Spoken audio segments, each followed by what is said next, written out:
เนื่องในโอกาสวันสั่งตั้งกำลังกลุ่มใหญ่การเมืองป้องกันความสงบครบรอบ 60 ปี คือวันที่ 3 พฤษภาคม ปี 1965 หาที่ 3 พฤษภาคม 2025พลตรีสมแก้วศรีลาวงศ์อดีตรัฐมนตรี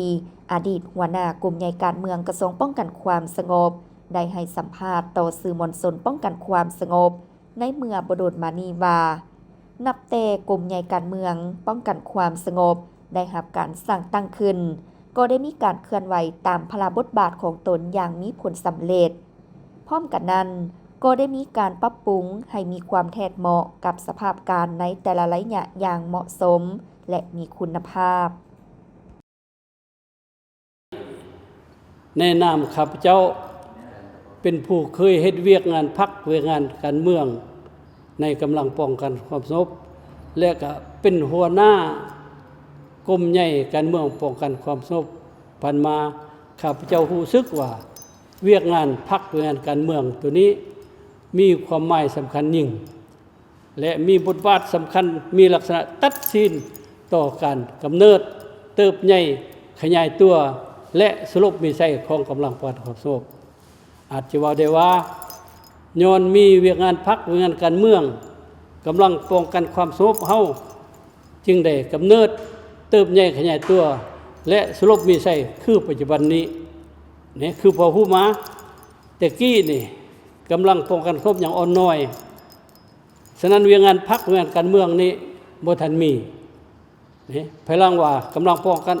พรรคได้นำพากำลังป้องกันความสงบนี้เป็นพรรคเป็นผู้จัดตั้งเป็นผู้นำพาทุกการเคลื่อนไหวทุกศาสนาของกำลังป้องกันความสงบฉะนั้นนี่กำลังป้องกันความสงบ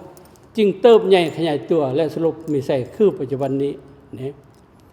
นี่คือพอผู้นำกันมา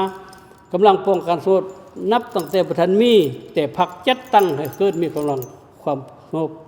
และนับแต่กำลังป้องกันสงบอย่างอ่อนน้อยพรรคได้นำพาปรับปรุงให้เติบใหญ่เข้มแข็งและมาถึงปัจจุบันนี้กำลังป้องกันสงบเฮาอาจจะว่าได้ว่าได้มีความเติบใหญ่เข้มแข็งและสรุปมีใช่คือสุบันนี้นำพาการสรุปตบตีนับตั้งแต่ปลดปล่อยบรรลบนี้บรรลบนั้นจนฮอดยึดอำนาจปี1975นี้ก็แม่นย้อนบทบาทของเวียกงานพรรคเวียกงานการเมืองเป็นปลุกสุขอยู่ปลุกระดมนำพาปลุกระดมประชาชนเฮ็ดสลบกับศัตรูอย่างเอาจริงเอาจังนี่อันนั้นอันนึงครับเจ้าอย่าว่าอันที่2คันเป็นแนวนี้แหละมันเวียกงานพรรคเวียกงานการเมืองมีบทบาทสำคัญคือนี่เวียกงานพรรคเวียกงานการเมืองแม่นหยัง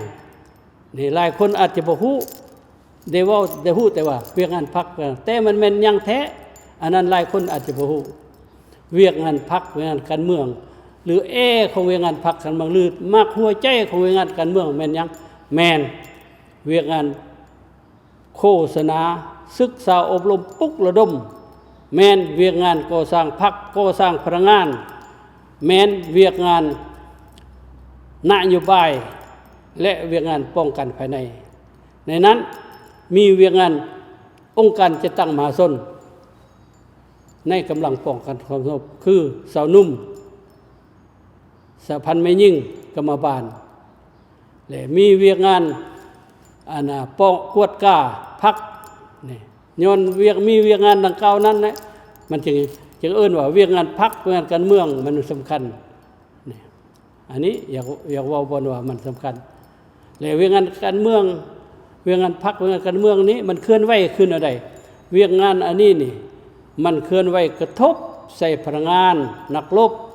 ในกำลังป้องกันสงบและกระทบปลุกระดมประชาชนให้มีความเชื่อมั่นต่อการนำพาของพรรคมีความตื่นตัวมีความสมัครใจมีความตัดสินใจสูงในการสรุปตบตีนี่คือเฮาฮู้แล้วเวียกงานพรรคการเมืองนี่มันศึกษาการเมืองนำพานักคิดเฮ็ดให้คนหัวก็หัวเฮ็ดคนให้ก็ให้เฮ็ดให้คนยอมเสียสละก็เป็นแม่นบทบาทเวียกงานพรรคการเมืองนี้ในพฤติกรรมตัวจริงย้อนเวียกงานพรรคการเมืองนี้จึงเฮ็ดให้กำลังป้องกันความสงบเกิดบรรดานักรบแข่งขันนักรบวีรชนแห่งชาติหลายคนซึ่งที่พอฮู้จะคือตัวอย่างท่านเสียงส้มท่าน ท่านสุดใจและวันไส้และอื่นๆหลายคนอีกหลายกว่านั้น อันนี้ก็ย้อนการกระทบปลุกระดมสุขอยู่ของเวียงงานพรรคการเมืองนี่อันนี้เนี่ยบทบาทสำคัญและกันว่ากันมาถึงปัจจุบันเวียงงานพรรคการเมืองในกำลังได้รับการปรับปรุงให้เข้มแข็งมีทางการจัดตั้งมีทางบุคลากรที่มีคุณภาพในการดำเนินเวียงงานพรรคการเมืองนี่คณะนำกระทรวงได้เอาใจใส่ในการก่อสร้างบำรุงทันแถวผู้ที่เฮ็ดเวียงงานพรรคการเมืองที่มีอาชีพอย่างมีความรู้ความสามารถสมคู่กับเวียงงานอันนี้เนี่ยปัจจุบันนี้ฉะนั้นเราค่อยปรับปรุงและมีการจะตั้งแต่กระทรวงลงโทษหักทานที่เฮ็ดเวียงงานป้องกันความสงบนี่เนี่ยคือเขาอยู่ศูนย์กลางมีคันกระทรวงมีคันแขวงมีคันเมืองและหักทานก็มีเวียงงานการเมืองเวียงงานพรรคการเมืองนี่ขึ้นไว้อยู่พอดนี้ก็เห็นว่าได้เวลาอันเหมาะสมแล้วข้าพเจ้าขอถือโอกาสนี้ขอแสดงความขอบอกขอบใจต่อบรรดาท่านผู้ชมผู้ฟังและขอใส่พรบรรดาท่านจงมีสุขภาพเข้มแข็งและมีผลสำเร็จอันไม่ใหญ่หลวงกว่าเก่าในหน้าที่เวียงงานของท่านถือโอกาสในวันสร้างตั้งกรมใหญ่การเมืองป้องกันความสงบนี้ขอภาคความยื้อยามทำข้าวมายังพนักงานนักรบที่ในทั่วกำลังป้องกันความสงบที่พ่วงเคลื่อนไหวปฏิบัติหน้าที่อยู่เขตห่างไกลศอกลีกเขตธุรกันดารที่บ่มีเงินใครมาพบอารมณ์กับข้าพเจ้านี้หมดทุกคนจงมีสุขภาพเข้มแข็งมีพละไม่สมบูรณ์ญาติได้ผลสำเร็จไม่ใหญ่หลวงกว่าเก่าในหน้าที่เวียกงานของพวกสหายขอขอบใจ